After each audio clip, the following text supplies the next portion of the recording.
Бүгінгі күнге сәттілік тілеймін барлықтарымызға. Сонымен бүгінгі жоспарлы түрде өткізетін вебинар бастайық. Гүлжан Тоқтархановна, сіз осындасыз ба? Иә, сәлеметсіздер ме, құрметті әріптестер?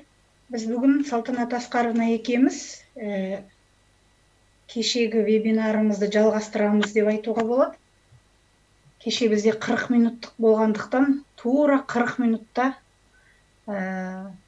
үзілді, бірақ қалыптастырушы бағалауға қатысты ең басты негізгіні біз айтып үлгергендей болдық, иә, Салтанат Асқаровна? Иә, Гүлжан Тоқтархановна, кеше біз сіздермен жаңағы қалыптастырушы бағалаудың процесінің ақырғы осы қашықтан оқытуда ұйымдастырудағы негізгі мәселесін тоқталып кеткенбіз. Енді бір қорытындылайтын болсақ, кешегі күнде әріптестер, сіздердің күнделікті сабақтарыңызда жүргізіп жүрген бағыттарыңыз бәрі дұрыс, тек тапсырмаға біз дескрипторды құрастыруды ұмытып кетіп жүрміз. Соған көңіл бөлсеңіздер, яғни балл санын анықтау үшін әрине бізде бірінші дескриптор болу керек. Дескриптордың негізінде сіз оқушының балын шығара аласыз. Жақсы. Бұл жерде Салтанат Асқаровна, тағы қосып айта кетсек, бүгін таңертеңнен әріптестер хабарласып жатыр. Т2 тілді екінші тіл ретінде қолданатын әріптестер, себебі бізде хабарламада берілгенде бүгін Т2 кеше Т1 деп берілген ғой. Бірақ бұл жерде айта кетейік дегеніміз, әріптестер, біз Т1, Т2-ні бірге параллельді түрде алып жүрміз. Сондықтан екі түрлі аудиторияға да қажетті ақпаратты беруге тырысамыз деп айтайық. Және сұрақтарыңызды да қабылдаймыз екі түрлі аудиторияға байланысты. Қазақ тілі қазақ сыныбында және қазақ тілі орыс сыныптарына да байланысты. Жақсы, Салтанат Асқаровна. Салтанат Асқаровна, сіз микрофоныңызды өшіріп тастадыңыз. Кешіріңіздер. Бұл тақырыпты біз екі тақырыпты да бірге қосып өткізіп отырғанымыз, өйткені арамызда кейбір әріптестер бар, екі пәнге де сабақ беретін, жаңа қазақ сыныптарға да беретін, және орыс сыныптарға беретін әріптестер болғандықтан, біз жаңағы бірге алып жүруді жоспарладық. Жақсы, ондайша күнгі күніміздің сабағымыздың вебинарына тоқталайық. Бүгін біз сіздермен бөлім бойынша жиынтық бағалау мен 90-дық жиынтық бағалаудың мәселесіне тоқталамыз. Енді ол тақырыпқа көшпес бұрын, әріптестер, мен сіздердің чаттарыңызға Forms Office жаңағы Microsoft-тың сауалнамасын жібердім, сілтемесін. Сол сілтемені басып, қазір сұраққа жауап берулеріңізді сұраймын. Әріптестер, чатқа мен жібердім. Мен демонстрацияны басып қояйын, әріптестер. Сіздер чатты тезірек таба аласыздар, солай?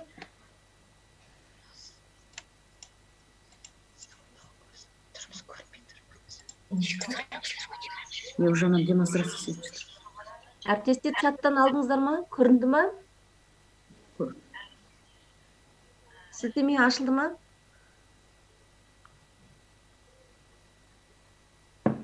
Иә, әріптестер, микрофондарыңызды қосып айтуларыңызға болады? Ашылды.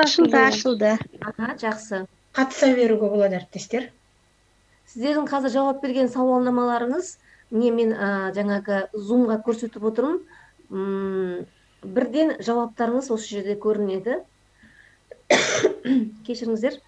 Енді өздеріңізді білесіздер, Microsoft Forms-тың бір сауалнама, жаңағы сабақтан кейінгі қорытындылау құралы ретінде қолдануға болатын бір технологияның бірі. Бұнда біз сабақтың барысында да, сабақтың үстінде, аяғында да алып қолданып жатамыз.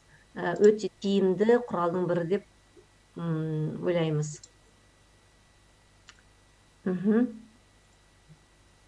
Әріптестер, бұл сауалнамаға қатысу арқылы сіздер өздеріңізді бағалайсыздар. Бізде 7 сұрақ, барлығы. Және сіздер жауап берген нәтижені біз осы жерде көріп отырамыз қазір. Міне 11 әріптес қазір қатыса алды. Бізде қазір барлығы қанша? Бізде 100 100 әріптес қатысып отыр, иә. Бір 50-ден астам қатыса алсаңыздар, онда нәтижесін көруге болады, иә. Мүмкін барлықтарыңыз қазір қатысып үлгересіздер. Интернет жақсы тартса болды, иә, қазір. Иә, ең бастысы интернет жақсылап тұрса болды. Онда кез келген соткада болсын, ноутбукта болсын, бұл ашыла береді. Басылмай тұр дейді, әріптесіміз, Гаухар әріптесіміз айтады. Мүмкін ол сізде Телефоннан бекен. техникалық ахуал жағынан мәселе болып тұрған шығар. Қалған әріптестеріміз орындап жатыр екен. 24 әріптес жауап берген.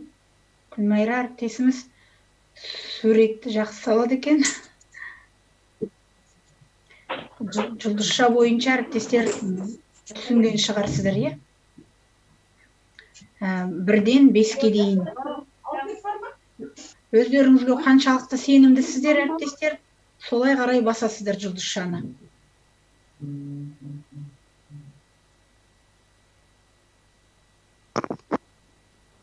Толқын компьютерден басылмай тұр дейді. Бұл мүмкін интернет ақырын беріліп тұрған шығар, сонан кейін көрінбей тұр ма екен.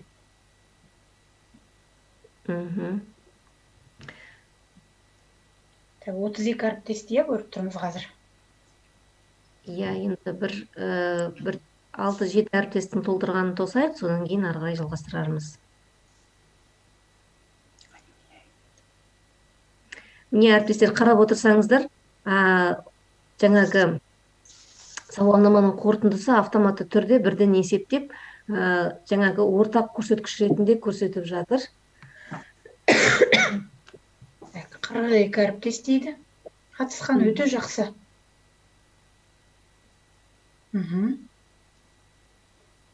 Тағы бір 20-30 секунд тосайық, иә? Иә, тосайық. Салтанат Асқарына бағана сіздер 5 балдан деген сон басында болмады ғой, содан 1-ші балды басып сатып қой, кейбір мен өзім. 5-ті басам деп 1-ді басып қойдыңыз ба? Иә, мен 1-ден екен деп бәрін 1-ді басып қойдым 5-тің орнына. Естен кетпейді. Жарайды, түк етпейді. Іштей біз ойлап отырамыз, бұл көрсеткіш бұдан да жоғары екен деп. Иә.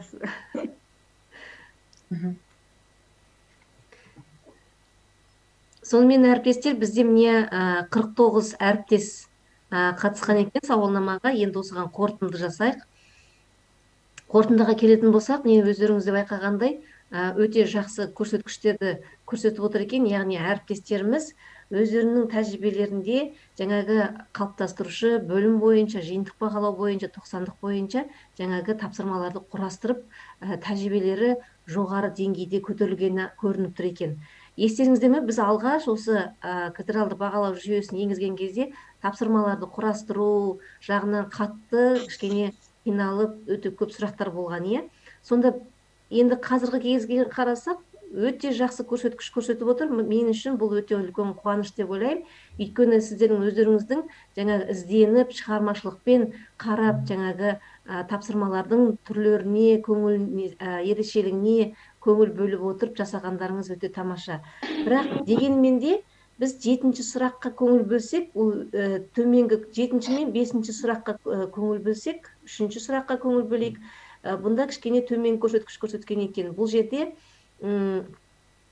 мен түрлі типтегі тапсырманы құрастыру тәсілдерін білемін дегенде 3-те 7-8 жаңа процесс ортақ көрсеткіш көрсетіп отыр екен. Яғни тапсырмалардың түрлеріне әлі де көңіл бөлу қажет екенін көрсетіп отыр.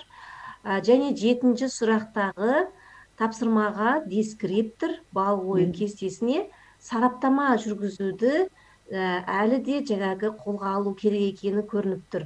Сонда бізде әріптестер, біз сіздермен жалпы мына оқу баспалдағы дегенді еске түсірсеңіздер, соның біз бастапқы емес, ортаңғы баспалдағында тұр екенбіз. Жаңағы тапсырманы құрастыра білуі, оқу бағдарламасы, оқу жоспары, мақсаттары, бағалау критерийі дегенді. Енді оның жоғарғы баспалдағы, ол жаңағы тапсырмаға біз өзіміз сарапшы ретіндегі рөлде сараптама жасап үйрену керек екен. Сонда біздің көңіл бөлетініміз ол сараптама жүргізе алу керек екен. Жақсы, сауалнамаға қатысқандарыңызға көп рахмет. Енді осы анықталған сауалнаманың нәтижесінде біз сізбен біраз талдау процесін жасасақ.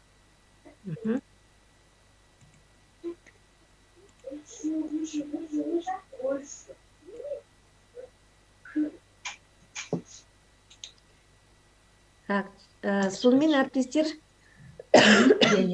микрофон өшіп қапты, кешіріңіздер. Сонымен бүгін әріптестер біздің көңіл бөлетініміз бұл бөлім бойынша және 90 бойынша тапсырмаларды құрастыру және оларды сараптау. Егер кеше біз осындай сызба арқылы әріптестер қалыптастырушы бағалауға арналған тапсырмаларды құрастыру алгоритмін қарастырсақ, қазір біз жиынтық бағалаудың тапсырмаларын құрастыру кезеңдерін қарастырайық. Ең бастапқы сіздердің жасайтын қадамдарыңыз әрине бұл оқу мақсаттарын таңдау. Егер бөлім бойынша жиынтық бағалауға келсек, бұл жерде сіздер оқу мақсаттарын таңдайсыздар. Онан кейін оқу мақсатына сай сіздер бағалау критерийлерін белгілейсіздер. Мен тек еске салып отырмын, бұл әрине бұл үдеріс сіздерге таныс. Бағалау критерийлерін анықтап алғаннан кейін оқу мақсатына сай сіздер оны Блум таксономиясының негізінде қай деңгейге жататынын сәйкестендіресіздер. Себебі келесі қадам бұл тапсырма құрастыру ғой. Сол тапсырма құрастыруда барлық қажетті аспектілерді ескеру үшін. Және әріптестер, бұл жерде біз әрбір қадамын айтқан кезде параллельді түрде біз бөлім бойынша және 90 бойынша жиынтық бағалауды алып жүруге қазір тырысамыз. Енді бөлім бойынша жиынтық бағалауға келсек, бұл жерде тапсырма құрастырғаннан кейін сіздер дескриптор құрастырасыздар оған. Ал экспертиза деген бұл жердегі 4-ші қадам, бұл әрине 90-дық бөлім бойынша да 90-дық бойынша да жиынтық бағалауға қатысты, бірақ алдымен құрастырып аласыздар. Құрастырып алғаннан кейін экспертиза жасайсыздар. Әріптестер, сұрақ болды ма деп ойладым. Енді жәнегі айтқандай, қазір мына сызбаны біз келесі қадамдар арқылы ашуға тырысамыз. Әрбір қадамына тоқтай кетуге тырысамыз. Және параллельді түрде бөлім бойынша және 90 бойынша жиынтық бағалауды салыстырмалы түрде қарап отырсақ. Мысалы, әріптестер, бізге сіздердің осы мәселе бойынша пікірлеріңізді тыңдағымыз келеді. Салтанат Асқаровна, мен асығып кеткен жоқпын ба? Сіз мына жерде жоқ. Гүлжан Тоқтарханова, бәрі айтылып кетті. Бұл жерде әріптестер, бірінші жаңағы Гүлжан Тоқтарханова айтып кеткендей, бірінші кезектегі сіздерге сұрақ қойғымыз келіп отыр. Сіздер оқу мақсатын қалай анықтайсыздар? Тәжірибелеріңізбен бөліссеңіздер. Мысалы, бөлім бойынша жиынтық бағалауда оқу мақсаттарын қалай анықтап жүрсіздер? Қазіргі осы қашықтықтан оқытуға сай, себебі сіздерде өзгерістер болды. Бірнеше бөлім бойынша оқу мақсаттарын қамтысаңыз да күнделікті жұмыста, бірақ бұжып алуға мүмкіндігіңіз болды. Сол кезде сіз қалай таңдап алдыңыз оқу мақсаттарын? Қалай сараптап алдыңыз? Гаухар. Сәлеметсіз бе? Біз енді тыңдалым мен жаңағы айтылым дағдыларын алып тастадық. Ол дағдылардан енді мүлде мақсаттарды алмаймыз. 90 барысында жиі кездескен мақсаттарды алдым, мысалы, мен өз басым. Мысалы келтірсеңіз. Мысал келтіре алмаймын енді. Бір бөлімді айтып отырып, қалай оқу мақсатын алдыңыздар? Мысалы, бірінші 90-дағы бірінші бөлімде оқу мақсатын. Мына 5-ші сынып, мен 5-ші сыныпқа бермейді екенмін, сондықтан мысал келтіре алмай тұрмын. Жақсы, Гаухар, рахмет. Жақсы, рахмет, Гаухар. Тағы да әріптестер? Бұл кестеде әріптестер, сіздер бірінші кестеде қазақ мектептеріне арналған, екінші кестеде орыс тілді мектептерге арналған немеден үзінді деп айтуға болады, иә, құжаттардан. Бұл жерде екінші 90, мына жерде бірінші 90 ғой деймін, иә, бірінші кестесінде, иә, бірінші 90. Бұл жерде оқу бағдарламасынан алынған, ұзақ мерзім жоспарының ішіндегі оқу бағдарламасынан алынған бір 90-дағы бір бөлімді салып қойдық. Енді осының негізінде бізге бір нақты тәжірибемен байланыстырып отырып мысал келтірсеңіздер, қалай оқу мақсатын анықтап алып жүрсіздер? Мысалы, және Гаухар бір немене айтты, иә, бір ұсыныс. Жиі кездесетін оқу мақсаттарын таңдап алдым деді.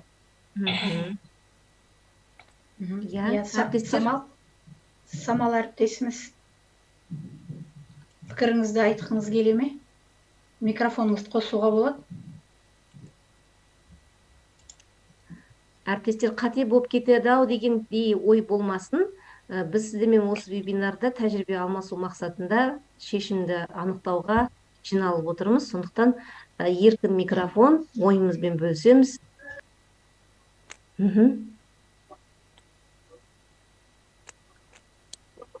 Әріптестер, кешіріңіздер, мен енді өз ойымды айтайын.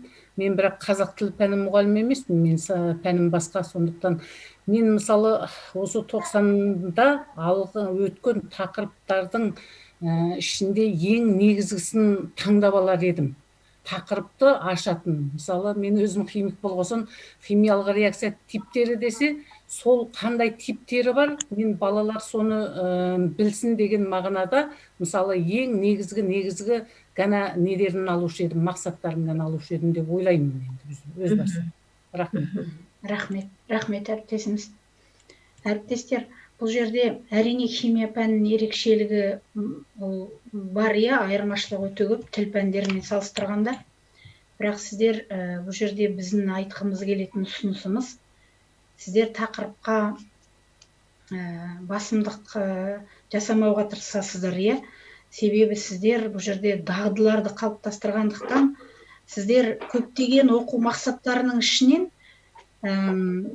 ойлаудың жоғары дәрежесін талап ететін мақсатты әрине алуға тиіссіздер, иә. Кем дегенде бір мақсат алу керек. Себебі жиынтық 90 бойынша жиынтық бағалауға келгенде ол міндетті түрде болады. Және ол біреу емес бірнешеу болуы мүмкін, иә, соны.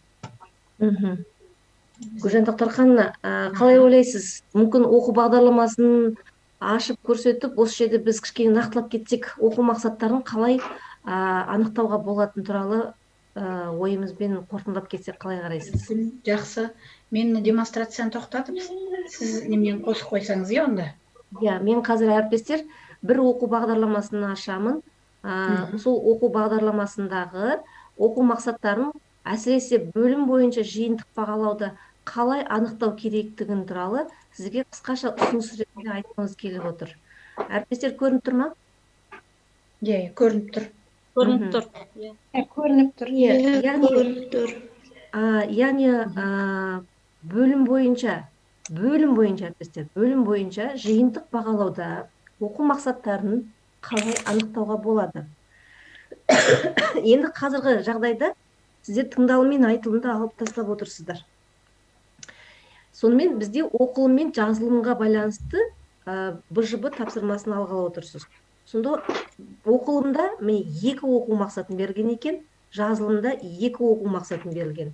Және бізбен бірге не бар? Тілдік бағдар бар. Енді біздің бірінші 90-да, бірінші бөлімінде отбасындағы дәстүр мен мерекелер дегенді өтеміз екен. Бұл бір бөлім. Осы бөлімде міне қарастырылатын жаңағы бірнеше оқу мақсаттар берілген. Жаңағы 5 дағдыны біз қарастырамыз. Бірақ БЖБ-да мен оқылым мен жазылымды алғалы отырғандықтан мен оқу мақсатын қалай анықтаймын? Мүмкін мен алуы мүмкін, мына оқу мақсатын алуы мүмкін. Мәтіндегі негізгі ақпаратты анықтау деп.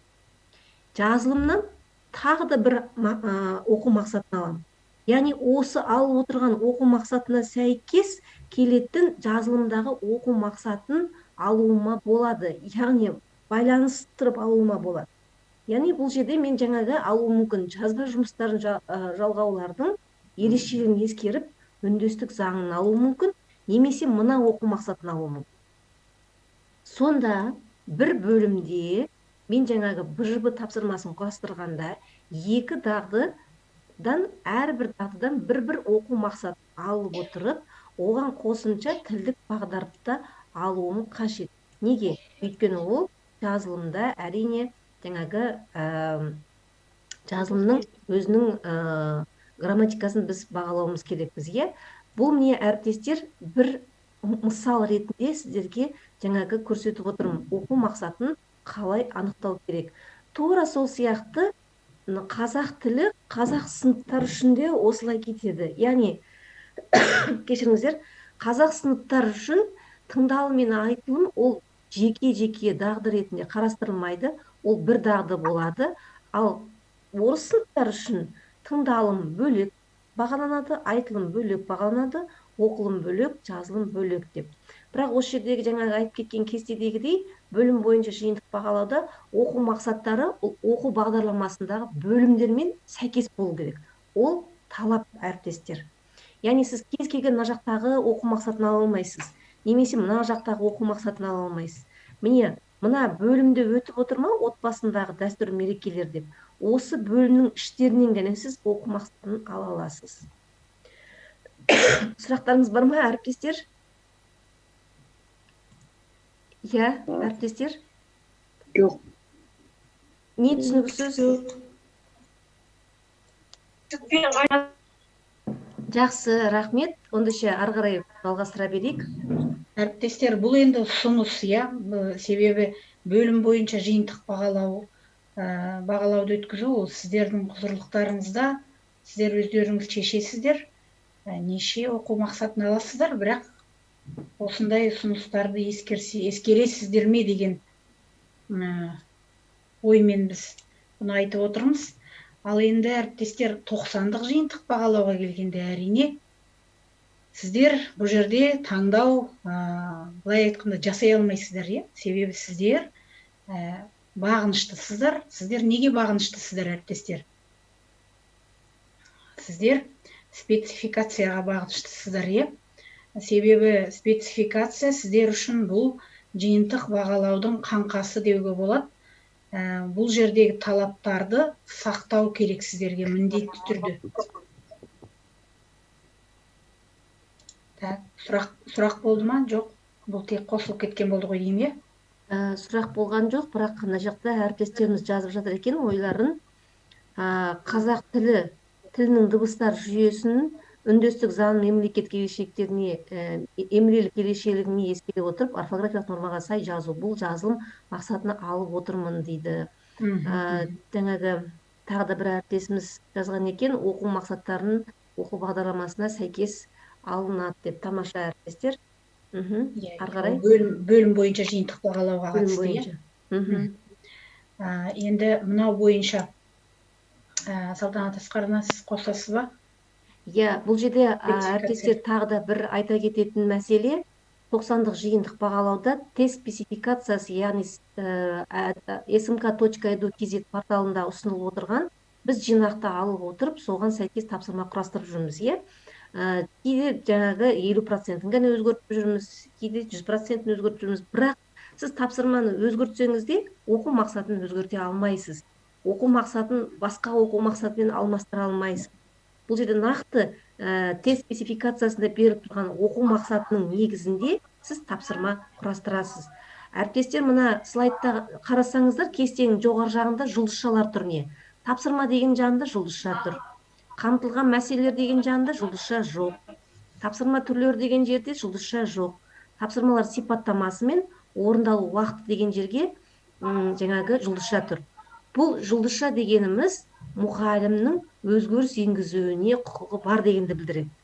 Ал жұлдызша жоқ жерде сіз ештеңе өзгерте алмайсыз. Керісінше, соның негізінде сіз тапсырма құрастырасыз. Осы бойынша түсінікті ме, әріптестер, сіздерге? Сұрақтарыңыз бар ма?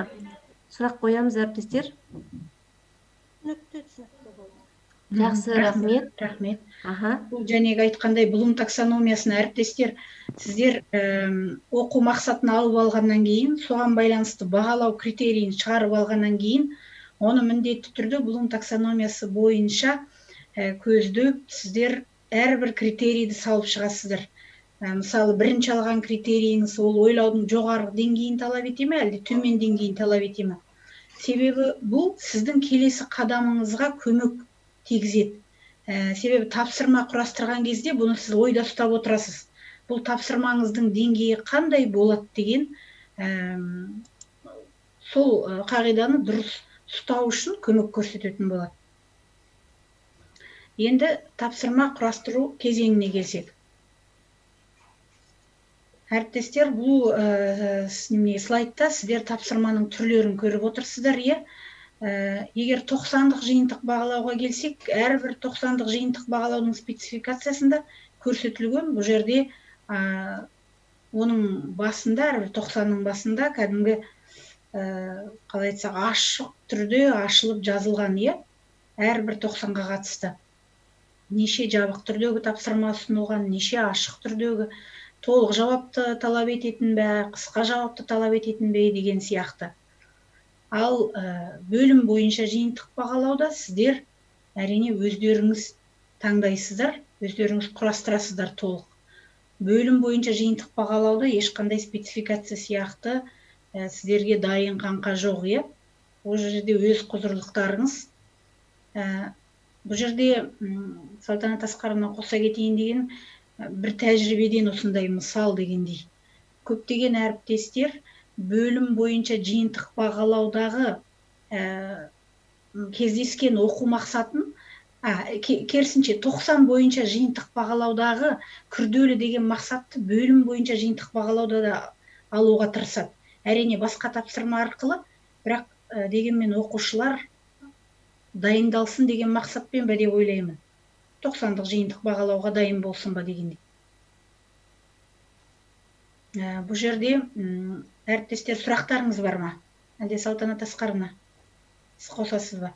Біз кеше мына жерде тапсырма түрлеріне тоқталғандықтан, мына жерде тоқталмай ары жылжи берейік бе? Кеше біз бұған терең тоқталып кеткенбіз. Жалпы сіздер қай БЖБ болсын, 90-дық жиынтық болмасын, біз тапсырмалардың түрлерін қолдануды, түрлендіріп қолдануды ұмытпауымыз қажет. Жақсы. Енді келесіге көңіл бөлсеңіздер, әріптестер, бұл жерде келесі қадам ол тапсырманы құрастыру кезіндегі дескриптор, немесе бал қою кестесін анықтай білуіміз керек біз, Енді осы жерде әріптестер, бізде енді тіл сабақтары болғандықтан, жазылым мен сосын айтылымның өзінің дайын берілген бал қою кестелері берілген. Оның ішіндегі мазмұнына сәйкес, оның кейін тілдік сапасына байланысты деп дескриптор нақты бөлінген. Бірақ біз нені басшылыққа алуымыз керекпіз? Оқылым мен оқылым тапсырмаларын құрастырған кезде біз ол жерде бал саны мен дескрипторын өзіміз анықтаймыз. Сол жерде бізде кей жағдайда дескрипторларымыз немесе алып отырған балдарымыз дұрыс шықпай жатады. Екінші слайдты, 9-шы слайдты қосасыз ба, Гүлжан Тоқтарханова?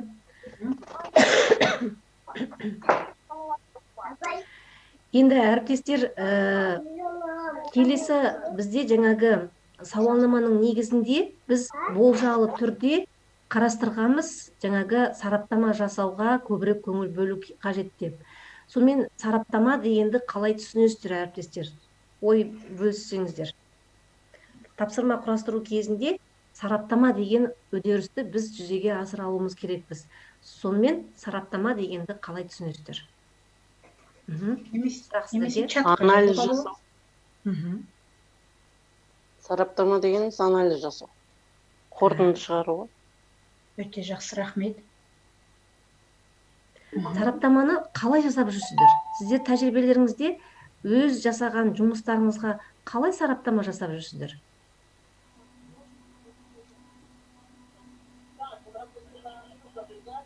чатта әріптестеріміз жазып жатыр екен, зерттеу жүргізу, талдау жасау деп.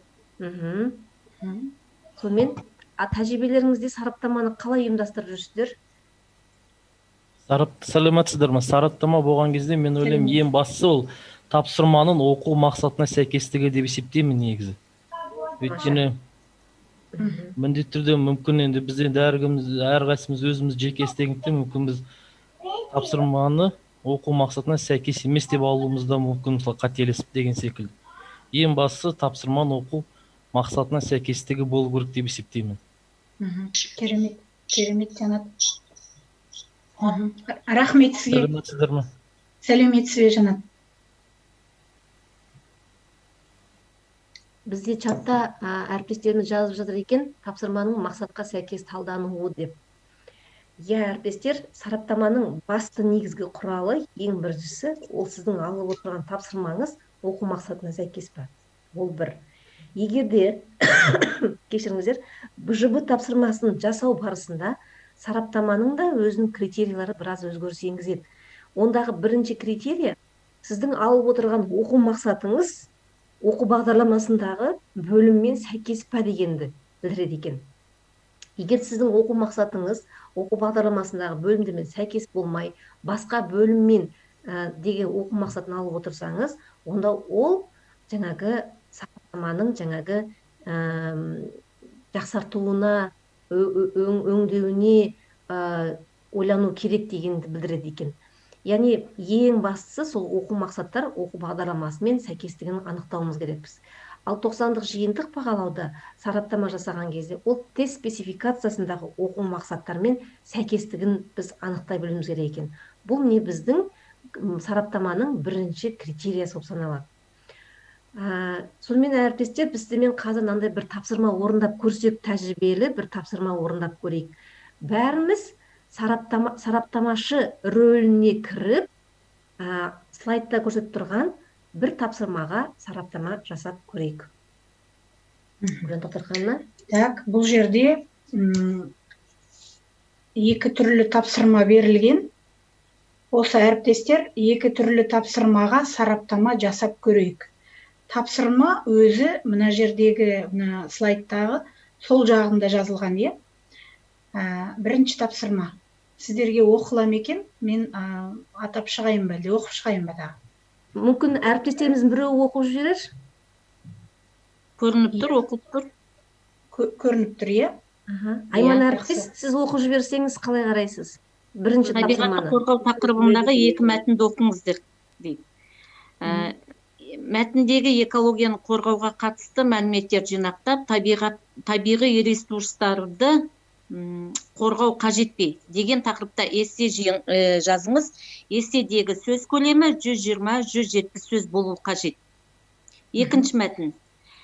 Мәтіндегі ақпарат пен өз пікірлеріңізді пайдаланып, табиғи ресурстардың ашкем көрмей отырды.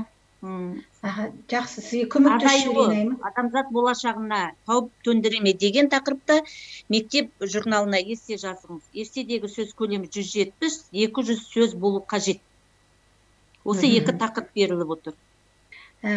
Әріптестер, рахмет сізге, әріптесіміз Айман. Сонда қараңыздар, екі мәтін ол міне дейік. Бірақ бұл жерде біз мәтіннің ішіне үңілу қазір мақсат емес. Біз осы мәтіндерге сүйеніп, қалай тапсырма беруге болады. Біздің басты мақсатымыз қазір сол болып тұр, е? Сонымен, қараңыздар, тапсырманы мынандай түрде беруге болады. Бірінші және Айман әріптесіміз оқып шыққандай, е? Немесе мынандай түрде. Сонымен әріптестер, бірінші және екінші түрде тапсырма ұсынуға болады. Енді екеуіне сараптама жасасақ, мына тапсырма дайын беріліп қойды дейік. Біздің мақсатымыз қазір бағалау. Қалай ойлайсыздар? Екі тапсырманы салыстырма түрінде өз пікірлеріңізді микрофонды қосып айтуға болады, немесе чатқа жазуға болады. Қандай қадамдары дұрыс, қандай қадамдары бұрыс деп ойлайсыздар? Немесе екі мәтінді де қолдайсыздар ма? Немесе екі мәтіннің біреуінде бір кемшіліктер бар ма? Біздің критерийлерге сай келмейтін. Яғни, сараптама жасаған кезде біз және жоғарыдағы айтқандай, қажетті құжаттарды қолданып, так бұл жерде бір әріптесіміз айтсам бола ма? болады. Иә. Мақпал. Естер мынау бірінші тапсырмадағы эссенің берілген тақырыбына тоқталғым келеді.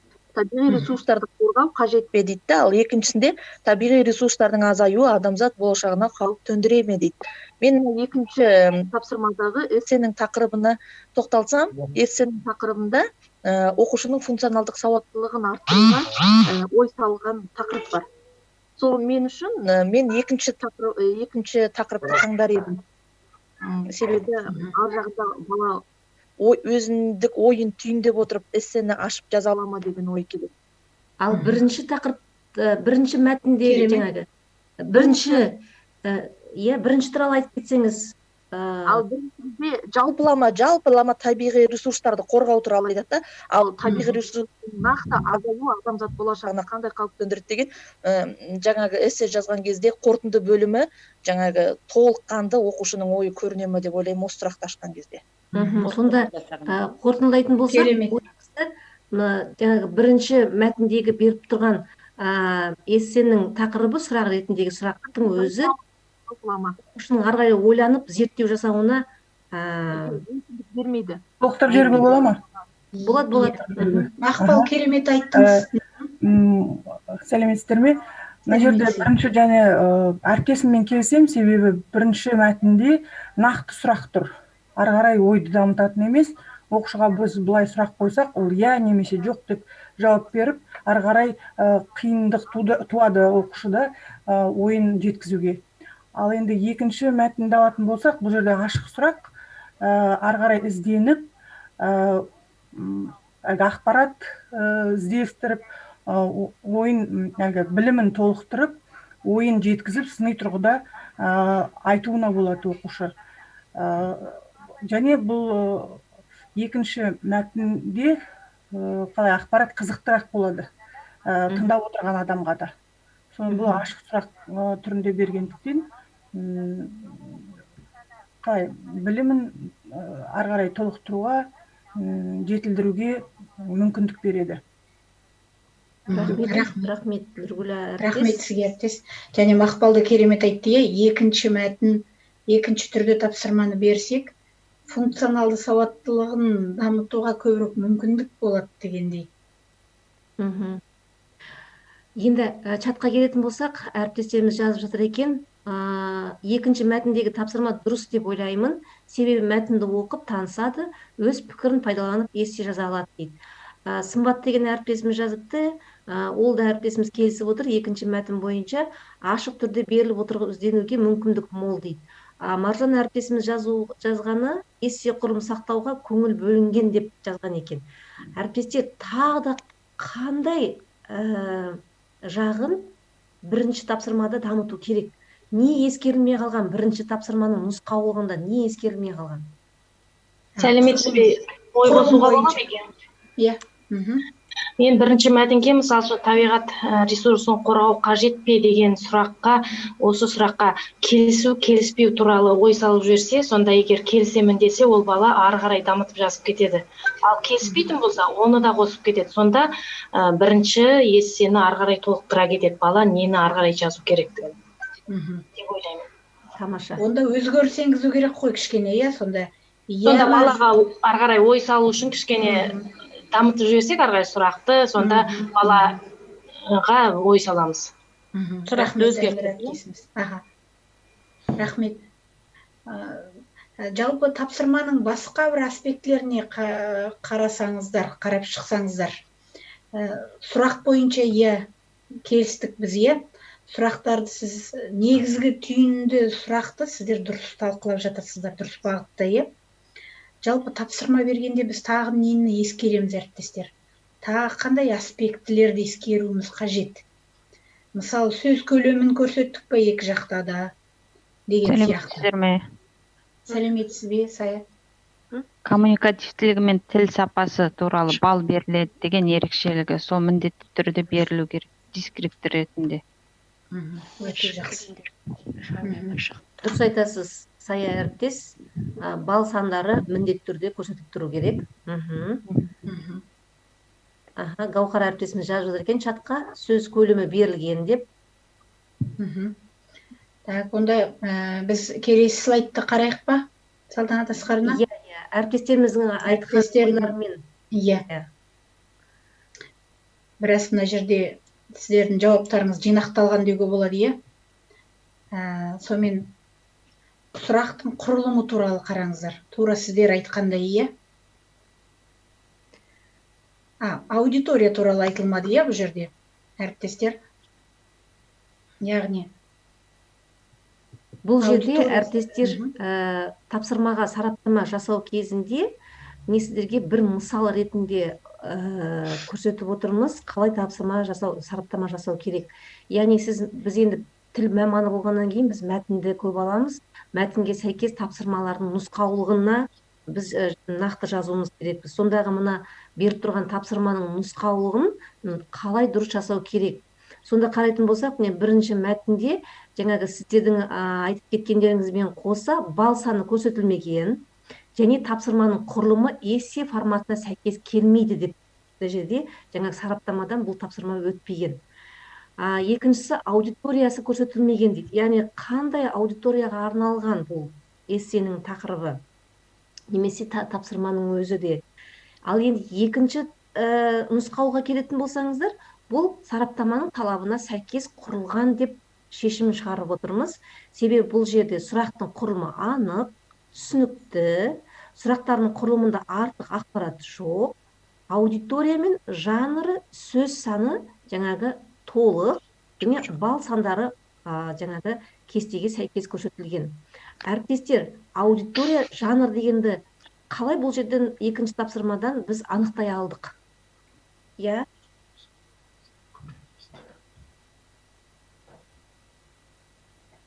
Әріптестер, ойларыңызды бөлсеңіздер, аудиториясы, жанр дегенді екінші тапсырманың нұсқауынан қалай анықталды? Жанр, мақала жаз деді ғой.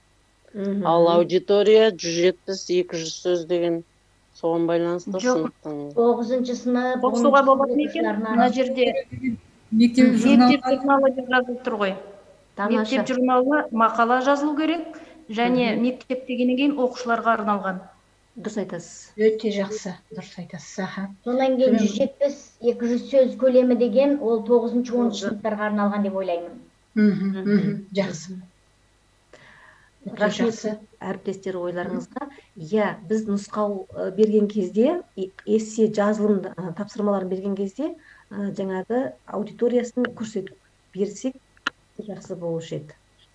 Сонымен әріптестер, әрине, егер бұл 90-дық жиынтық бағалау болса, сіздер ол спецификация алдарыңызда болады, е? Сіздер спецификациямен сәйкестендіріп отырып, өздеріңізді тексеріп шығасыздар. Яғни сараптама жасайсыздар, е? Немесе вектинг дейміз. Ал егер бұл жиынтық бағалау бөлім бойынша жиынтық бағалау болса, бағана бір ер азамат әріптесіміз бір негізгі ойды жақсы айтты, ең басты әрбір тапсырма оқу мақсатына сай болу керек дегендей. Бұл жерде де әріптестер әрбір қадам қарастырып тексеріп шығасыздар, барлық қадамдары ескерілді ме дегендей. Бұл жерде Салтанат Асқарына мынандай бір кестені ұсынып отырмыз, Салтанат Асқарына екеуміз. Сіз ойымда осы жерде айтып кетейін. Әріптестер, сараптама жасаған кезде жаңағы алдыңғы слайдтағы берілген сараптама кестесінде қолдануға болады, немесе міне алдарыңызда жаңағы бөлім бойынша жиынтық бағалау мен 90-дық жиынтық бағалау тапсырмаларының сараптама жасау проформасын басшылыққа алуға болады. Бұл жерде нақты жаңағы сіздің өзіңіздің жасап отырған тапсырмаларыңызға өзіңіз бағалай аласыз. Яғни осы бағалау тапсырмаларын әзірлеу және сараптама жасау деген курсынан өткен әріптестер бұл проформаны өте жақсы біледі.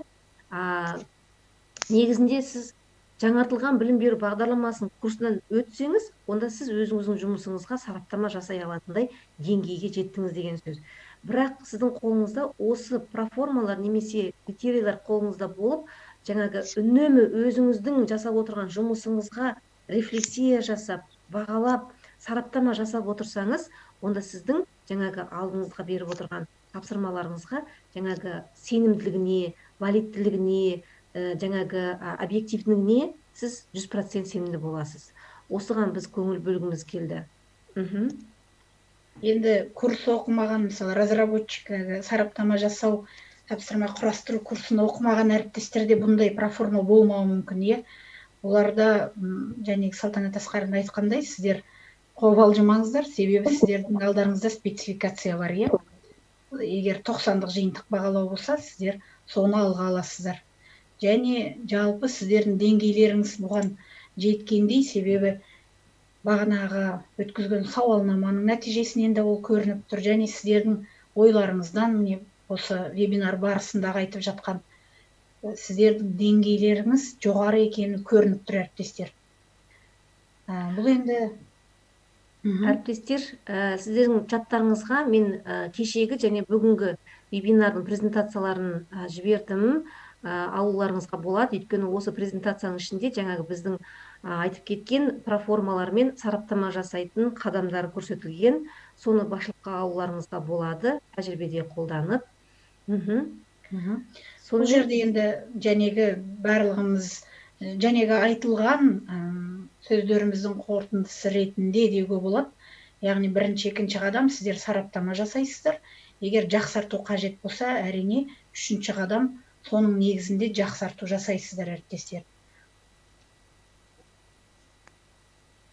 Сонымен, Бülent Отарқанова, айта беріңіз. Жоқ, Салтанат Асқарына, сізге сөз бердім. Жақсы, рахмет.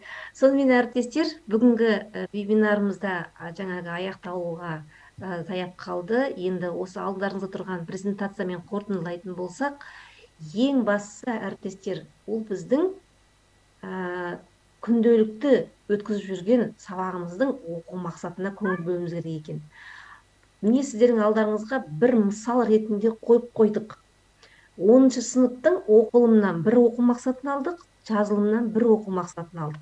Осы екі оқу мақсаты сіздің күнделікті өтетін сабағыңызды қалай жоспарлауға болады. Нақты тапсырма мен дескрипторын қойып отырмыз мысал ретінде. Міне сіз күнделікті сабақты өткіздіңіз. Енді тура осы екі оқу мақсаты сіз БЖБ-да алып отырсыз. Енді ол БЖБ-да сіз қалай оны тапсырма ұйымдастыра аласыз? Тура осы оқу мақсаты 90-дық жиынтық бағалауда келуі мүмкін. Оны қалай ұйымдастыруға болады, және бал қою кестесін қалай анықтауға болады.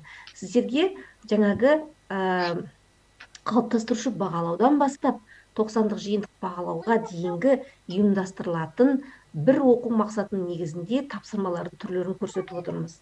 Яғни осында өздеріңізге жаңағы тәжірибе ретінде алып, қолданып эксперимент жасауға болады.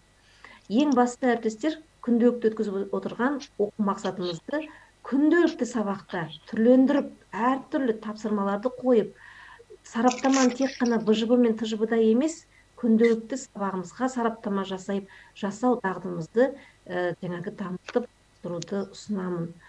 Бұл біз үшін жаңағы өзіміз дамытуға бір қадамы деп ойлаймыз.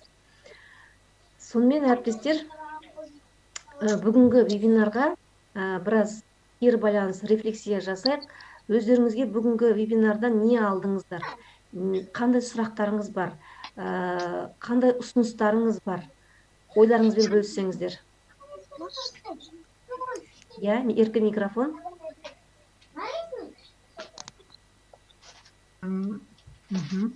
Жалпы, әріптестер, біздің айтайын дегеніміз бұл жерде 90-дық жиынтық бағалаудың нәтижесі бұл күнделікті сіздің қалыптастырушы бағалауыңыздан басталады. Зәуреш, сіз сөз беріледі, айтқыңыз келе ме? Сәлеметсіздер ме, құрметті әріптестер. Мен бүгінгі вебинардан алғаным проформа, сіздер айтқан курсты өткен жоқпын, сондықтан маған проформа өте қажет болған. Енді тыңдап сіздерді көріп отырып, көп мәлімет алдым. Қалай құруға болады, балды қалай қоюға болады, анализ қалай жасауға болады. Бұл керемет маған. Өте көп көмегін тигізеді деп ойлаймын. Рахмет сіздерге. Рахмет. әріптестеріміз чатқа жазып жатыр екен. Пайдалы кеңестерге көп рахмет, еңбектеріңіз сәттілік дейді. Презентацияны алдық, рахмет деп жазып жатыр. Өте пайдалы мағлұматтар берілді, курста алған білімімізді толықтыруға түстік. БЖБ мен ТЖБ жұмыстарын әзірлеуге курста үйретіп едіңіз деген айтып жатыр, керемет деп. Сараптаманы дұрыс жасауды үйрендім. Вебинарларыңызға көп рахмет деп әріптестеріміз чатқа жазып жатыр екен. Кешіріңіздер, бір сұрақ қоюға болады ма? Иә. Презентацияны қай жерден алуға болады? Біз көре алмай тұрмыз. Чатқа мен жібердім. Мүмкін осы жерге жіберсек, Салтанат Асқарівна. Осы Zoom-ның чатына қазір жіберсек, бір 5 минут ішінде. Бізде өйткені сіздер чаттарыңызда жоқпыз ғой. Әріптестер, мына Zoom-ды қазір бір 5 минуттан кейін бізге босату керек. Сіздер 5 минут ішінде онда чатқа жіберсеңіз. Тоқтатайын, иә, қазір. Гүлжан Тоқтархановна, чатқа уже 5 рет жіберіп қойған. Вебинардың жаңағы презентациялар жіберіліп жатыр. Бірақ әріптестеріміз ана кері байланыс жазғаннан кейін олар жоғары қарай кетіп қалып жатыр. Әріптестер, мына лентаны кішкене бұрап іздеп, сол жерде загрузить деген кнопкасы бар. Соны бассаңыздар, компьютерлеріңізге түседі. Иә, міне 2 рет жібердіңіз, көріп отырмын. Жоқ көп тұр ғой. Чат дегенді басыңыз, әріптес. Чат дегенді басыңыз. Сол жерде сообщениялар кетіп жатыр, және арасында презентация тұр. Тағы қандай сұрақтарыңыз бар, әріптестер? Ұсыныстарыңыз болса. Сол шығар, мен көріп тұрған жоқпын. Ондайше сіздерге көп рахмет бүгінгі вебинарға қатысқандарыңыз үшін. Енді осындай тәжірибе алмасу алаңы әрі жалғасады деп ойдамын. Амандықта кездесе берейік. Бағанағы не ғана рахмет, Салтанат Асқарівна, сіздерге де көп деген нәрселер алдық. Аман болыңыздар.